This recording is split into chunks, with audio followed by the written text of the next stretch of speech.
and welcome back to my crafting channel. Today I'm here again with my good friend Celine.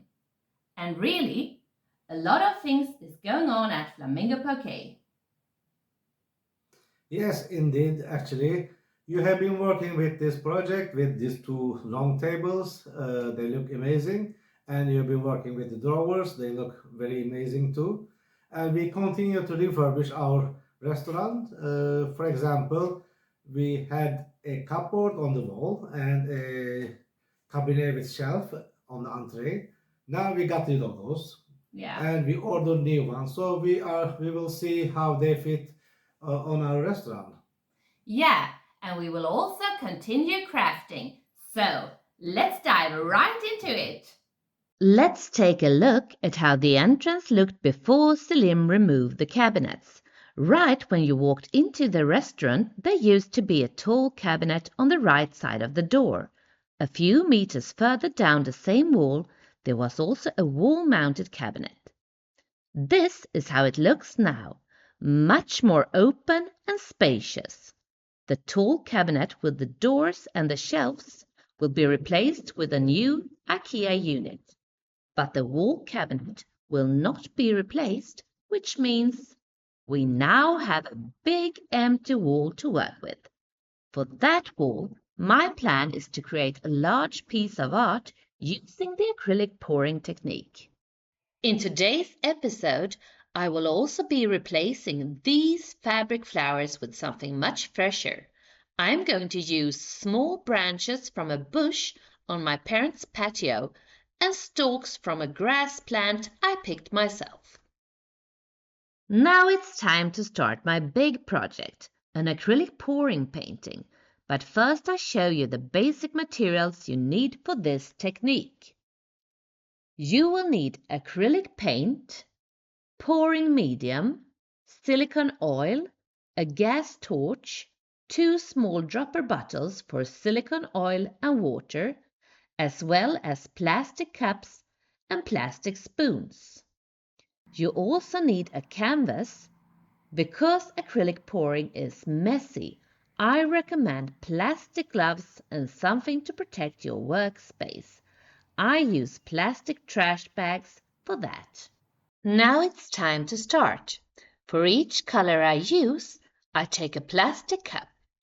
In it, I mix the paint with pouring medium and silicone oil.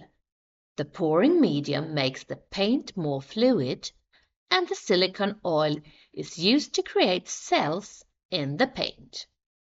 I also add a little water. It's extremely important to get the right consistency.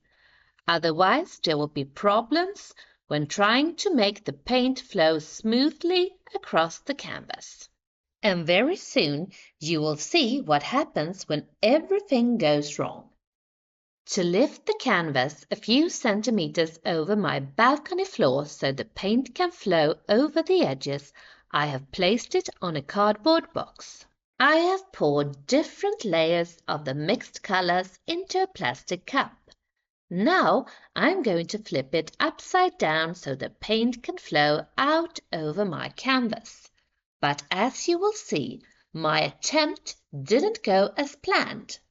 The paint mixture turned out too thick, and I also underestimated how much paint I would need for a canvas this large. When I flipped the cup, the paint didn't cover the surface at all. I had to mix new colors in a hurry, and honestly, that didn't work very well either. A lot went wrong, and I want to be transparent about it. On social media today, it's so easy to get the impression that everyone does everything perfectly. But that's not real life. Things don't always go the way we intend. And that's okay. The world doesn't end just because something goes wrong. In fact, I believe we often learn much more from mistakes than from successes. Sometimes a mistake even inspires new ideas and new ways of doing things. For me, showing this is important. So, don't give up just because something goes wrong. Instead, see it as a chance to learn something. If you, like me, are a hobby painter, painting shouldn't be about performance, but about having fun. And towards the end of this video, you will see that the painting turned out pretty good anyway, even though it didn't go at all as I had planned. Here you see me using a torch to try to create cells in the painting. When silicone oil is used in the paint mixture, it usually helps to form cells if you use a gas burner. Since the consistency of my mixture was off, no cells formed this time. Here you see the painting lying out to dry. While the painting was drying, I moved on to spray painting the dried plants in gold. As you can see, the small branches didn't turn golden, but instead got a strange brown color. So I decided to spray paint them blue instead. I think it turned out much better. And for the stalks from the grass plant, I decided not to spray paint them at all. I think they already have a beautiful natural color. Now it's time to head back to Flamingo Bouquet to show what has happened there during the week. The tall cabinet by the door has been replaced by a slimmer IKEA shelving unit that I recently put together and decorated. I also found a magazine rack second-hand, which I mounted on a pillar, a fun and budget-friendly find. In addition, we brought in a rolling cart from IKEA, which now stands next to the two buffet tables. I hang up the so-called failed painting. Even though it didn't turn out perfect, I think it adds something unique to the room. It also brings color to the space. I washed the vases with vinegar and water and let them dry. Then I decorate them with the small branches that I've spray painted and with the stalks from the grass plant. And this is how it turned out. Finally, I decorate a glass bowl with mussels and shells that I spray painted gold in an earlier video. Now it's time to hear what Selim has to say about what I created in today's episode. So Selim, what do you think about the painting? The painting is very nice. As you can see, it fits very well on this wall. Yeah. Together with other paintings. Yeah. So I'm very happy with that. Okay, Thank you very much. Thank you very much too. So, what do you think about these decorations? Well, once again, you did very good job. You colored them very nice, and they fit here very well with the table, you know. So I'm very satisfied with this too. Thank you very much. Well done. Thank you very much. So Selim, what do you think about the mussels? Well, I must say they are very beautiful, and you have painted them very well. So Yeah. I love to have them here on the shelf. Okay, thank you. Thank you.